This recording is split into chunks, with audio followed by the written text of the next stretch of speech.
102। और दूसरे कुछ लोग हैं जिन्होंने अपने गुनाहों का इकरार किया।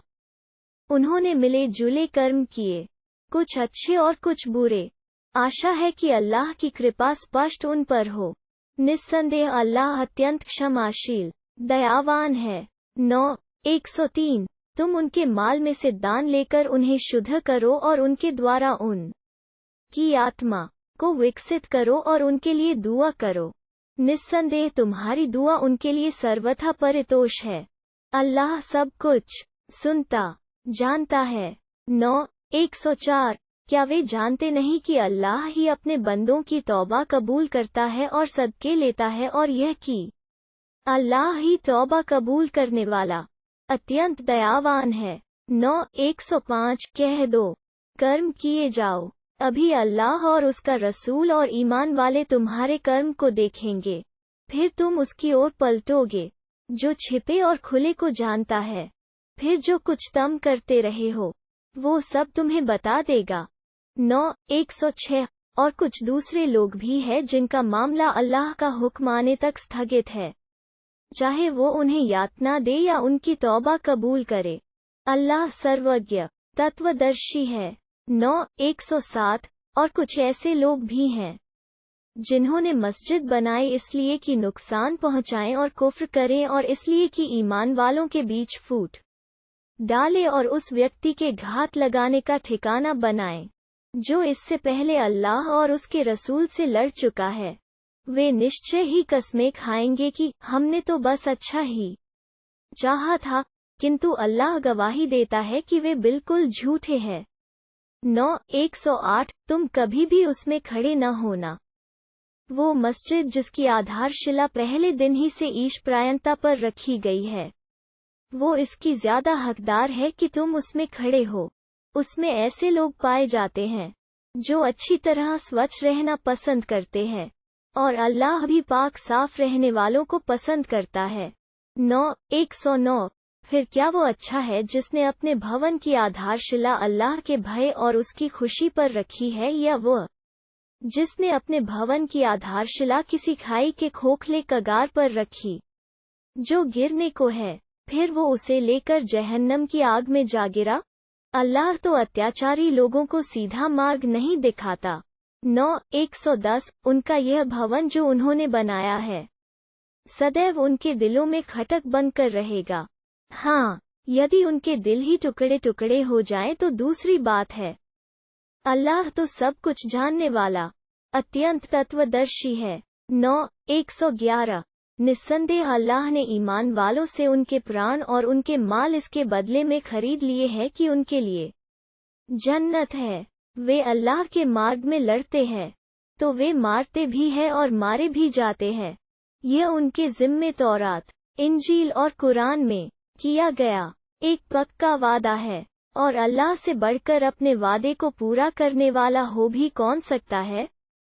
अतः अपने उस सौदे पर खुशियां मनाओ जो सौदा तुमने उससे किया है, और यही सबसे बड़ी सफलता है।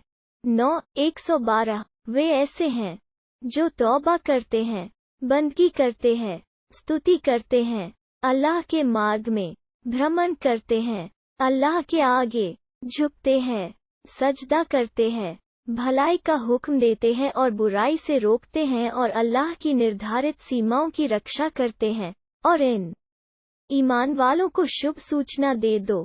113। नबी और ईमान लाने वालों के लिए उचित नहीं कि वे बहुदेववादियों के लिए क्षमा की प्रार्थना करें, यद्यपि वे उसके नातेदार ही क्यों न हो, जबकि उन पर यह बात खुल चुकी है कि वे भड़कती आग वाले हैं।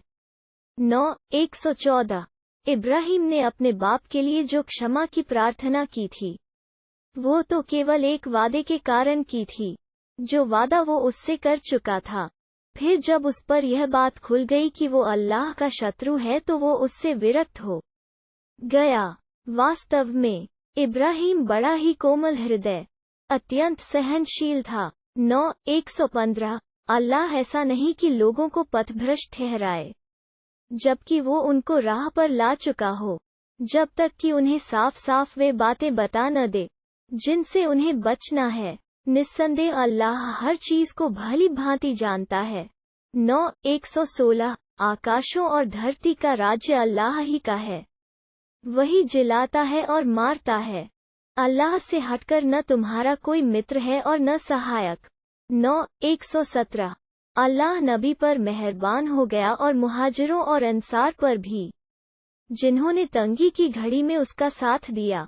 इसके पश्चात कि उनमें से एक गिरोह के दिल कुटिलता की ओर झुक गए थे, फिर उसने उन पर दया दृष्टि दर्शाई। निस्संदेह वो उनके लिए अत्यंत करुणामय दयावान है। 9:118 और उन तीनों पर भी जो पीछे छोड़ दिए गए थे, यहाँ तक कि जब धरती विशाल होते हुए भी उन पर तंग हो गई और उनके प्राण उन पर दुभर हो गए और उन्होंने समझा कि अल्लाह से बचने के लिए कोई शरण नहीं मिल सकती है तो उसी के यहाँ, फिर उसने उन पर कृपा दृष्टि की ताकि वे पलट आएं। निस्संदेह अल्लाह ही तौबा कबूल करने वाला अत्यंत दयावान है। 9:119 ए ईमान लाने वालों, अल्लाह का डर रखो और सच्चे लोगों के साथ हो जाओ। 9:120 मदीना वालों और उसके आसपास के बद्दूहों को ऐसा नहीं चाहिए था कि अल्लाह के रसूल को छोड़कर पीछे रह जाएं और न यह कि उसकी जान के मुकाबले में उन्हें अपनी जान अधिक प्रिय हो, क्योंकि वो अल्लाह के मार्ग में प्यास या थकान या भूख की कोई भी तकलीफ उठाएं या किसी ऐसी जगह कदम रखें जिससे काफिरों का क्रोध भड़के या जो चरका भी वे शत्रु को लगाएं, उस पर उनके हक में अनिवार्यतः एक सुकर्म लिख लिया जाता है। निस्संदेह अल्लाह उत्तम कार का कर्म फल अकारत नहीं जाने देता। 9:121 और वे थोड़ा या ज्यादा जो कुछ भी खर्च करें या अल्लाह के मार्ग में कोई घाटी पार करें, उनके हक में अनिवार्यतः लिख लिया जाता है, ताकि अल्लाह उन्हें उनके अच्छे कर्मों का बदला प्रदान करे। 9:122 यह तो नहीं कि ईमान वाले सब के सब निकल खड़े हों, फिर ऐसा क्यों नहीं हुआ कि उनके हर गिरोह में से कुछ लोग निकलते, ताकि वे धर्म में समझ प्राप्ति करते और ताकि वे अपने लोगों को सचेत करते जब वे उनकी ओर लौटते, ताकि वे बुरे कर्मों से बचते। 9:123 ए ईमान लाने वालों, उन इनकार करने वालों से लड़ो जो तुम्हारे निकट है और चाहिए कि वे तुम में सख्ती पाएं, और जान रखो कि अल्लाह डर रखने वालों के साथ है। 9:124 जब भी कोई सूरा अवतरित की गई तो उनमें से कुछ लोग कहते हैं, इसने तुम में से किसके ईमान को बढ़ाया? हाँ, जो लोग ईमान लाए हैं इसने उनके ईमान को बढ़ाया है और वे आनंद मना रहे हैं। 9:125 रहे वे लोग जिनके दिलों में रोग है, उनकी गंदगी में अभिवृद्धि करते हुए उसने उन्हें उनकी अपनी गंदगी में और आगे बढ़ा दिया, और वे मरे तो इनकार की दशा ही में।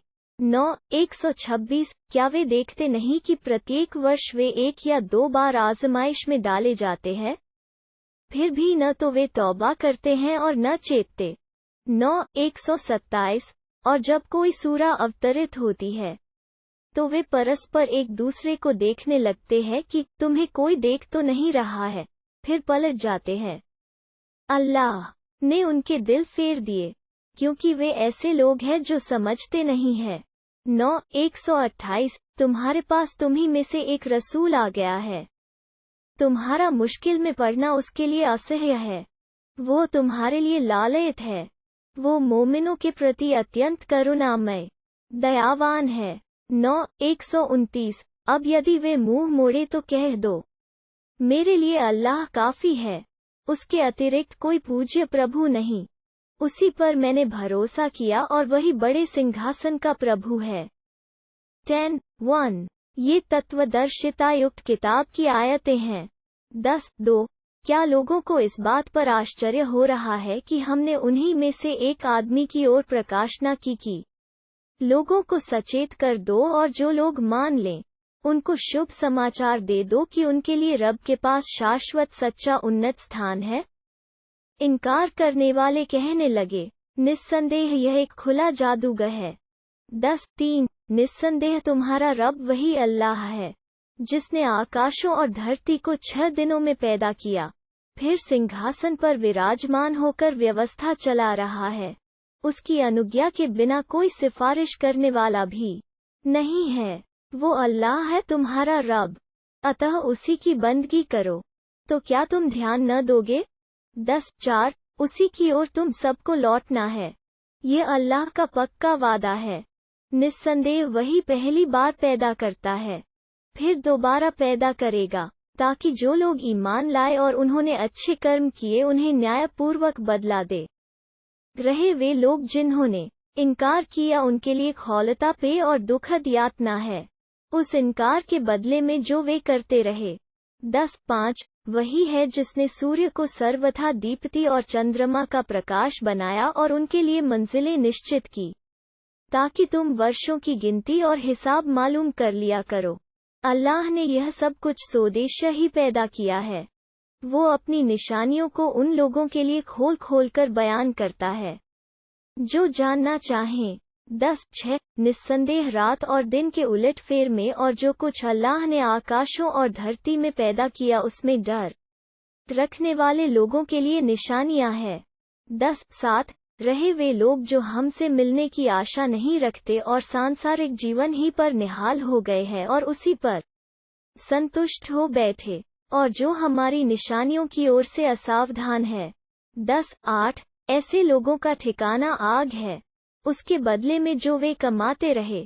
10:9 रहे वे लोग जो ईमान लाए और उन्होंने अच्छे कर्म किए, उनका रब उनके ईमान के कारण उनका मार्गदर्शन करेगा, उनके नेमत भरी जन्नतों में नहरें बह रही होगी।